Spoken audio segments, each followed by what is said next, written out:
अस्सलाम वालेकुम। तो बच्चों, आज हम जो कहानी सुनने वाले हैं उसका नाम है बर्दाश्त करना ही जिंदगी है। ज़ैनब पढ़ाई के साथ साथ लड़ाई में भी बहुत तेज थी। ईद आने वाली थी, सब अपने अपने घर की सफाई कर रहे थे। अम्मी ने ज़ैनब को भी घर की सफाई में हाथ बटाने का कहा, मगर वो घर की सफाई के करने लगी। सारा घर सर पे उठा लिया। ये रैपर किसने फेंका है? ये जूते लेकर कौन गया है? ये सोफे की गद्दी टेढ़ी क्यों है? ये बिस्तर की चादर इधर क्यों है? उसके वालिद उसकी आदत से बहुत परेशान हुए। उसे समझाने लगे कि बेटी, ये आदत तो नहीं ठीक। घर में कहीं जाला हो तो उसे ना हटाया जाए, उसे साफ ना किया जाए। अनब ने कुछ दिन बाद बताया कि फलां कोने में मकड़ी का जाला बन रहा है। उसके वालिद ने कहा कि वो रोज उसे देखती रहे।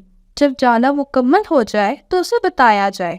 कुछ दिनों बाद जाला मुकम्मल हो गया। अगले 2-4 दिन में एक मक्खी फंसकर जान से हाथ धो बैठी। उसके वालिद ने ज़ैनब को सामने बिठाया और कहा, देखो बेटी, मकड़ी ने जब जाला भरने के लिए पहली तार शुरू की, उसकी कोई अहमियत नहीं थी। तुमने खुद देखा कि रोज रोज तार से एक जाला बन गया था। ताकतवर मक्खी उसमें फंसकर अपने जान से हाथ धो बैठी। अब मकड़ी उसे मजे से खाएगी।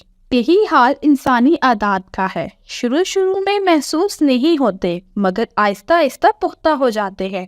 यूं इंसान अपने गिर्द जाला बुनता जाता है और मक्खी की तरह फंस जाता है।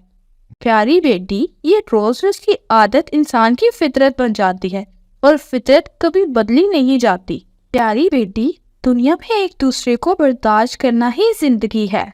ज़ैनब को समझ में ये बातें आ गई। उसने वादा किया कि वो आइंदा ऐसा रवैया नहीं अपनाएगी। तो बच्चों, आज की कहानी से हमें ये सबक मिलता है कि हमें अच्छी आदतें अपनानी चाहिए जो मुस्तकबिल में हमारे काम आ सके। तो बच्चों, उम्मीद है आज की कहानी आपको पसंद आई होगी। मिलते हैं नेक्स्ट वीडियो में, तब तक के लिए अल्लाह हाफिज।